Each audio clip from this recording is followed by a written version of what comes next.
Mossdale Cavern, England, June 24, 1967. 10 cavers enter Mossdale Cavern, navigating narrow, winding passages, some so tight they could barely stand. 2 leaders reassured the group, telling them they had been here before, familiar with the cave's dangers. The rest followed, unaware of the peril waiting beneath the surface. Tight squeezes, water flowing in small streams, muffled sounds of the cave.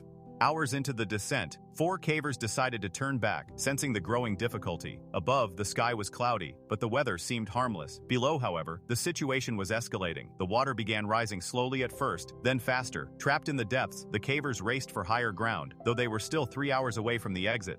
Worried faces above ground, the storm growing stronger. On the surface, rescue teams noticed a growing lake forming around the cave entrance. Panic set in. They quickly called for help, but inside, the cavers were already struggling to breathe as the water continued to rise. Oxygen thinned, and the cold water pressed relentlessly toward their faces. Hope began to fade. Despite heroic pumping efforts, all the cavers were tragically drowned. Jacob's Well, Texas, November 23, 1983. 2 students, Richard and Clark, entered Jacob's Well, an underwater cave that appeared deceptively shallow at just 25 feet, but hidden beneath its calm surface lay a labyrinth of tight squeezes and unseen tunnels, far more dangerous than they had imagined.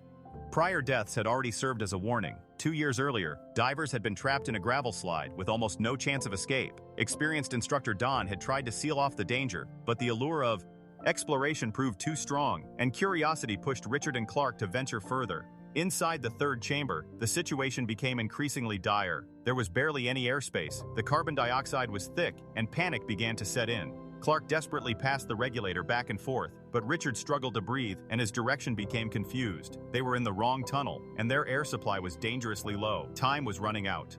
Clark surfacing, gasping for air, Richard trapped below. Clark made it to the surface, Richard didn't. He drowned in seconds. It was a tragic lesson in the deadly lure of exploration, and Jacob's Well kept its secret beneath the water, claiming another victim. The Gouffre Berger, France. Deep in the French Alps in 1956, the Gouffre Berger was known as the world's deepest cave at the time. 14 explorers descended into its depths, but their equipment was limited. Ropes frayed under the pressure and darkness enveloped them completely. Hours into the descent, disaster struck. A sudden flood triggered by mountain rain rushed through narrow tunnels, catching the explorers off guard. Panic quickly spread throughout the group. One climber lost their grip and fell. The others scrambled to save him, but chaos soon overwhelmed them and their cries echoed through the empty chambers. Slow motion splash, ropes swinging, the team frantically climbing, slipping as the floodwaters rose. Rescue became impossible. Darkness swallowed them whole and only their bodies were recovered much later. Gollum's Cave, New Zealand. On August 18, 2005, 5 friends entered Gollum's Cave, known as the Cave of Death due to its dangerous nature. The initial crawl through the water was uneventful, but once inside, the small, narrow tunnels posed a real challenge. Only one person could fit at a time, making the journey incredibly claustrophobic. A fork in the path soon presented itself, left or right. Choosing the wrong path led them into a narrow underwater tunnel, just 3-4 feet in diameter.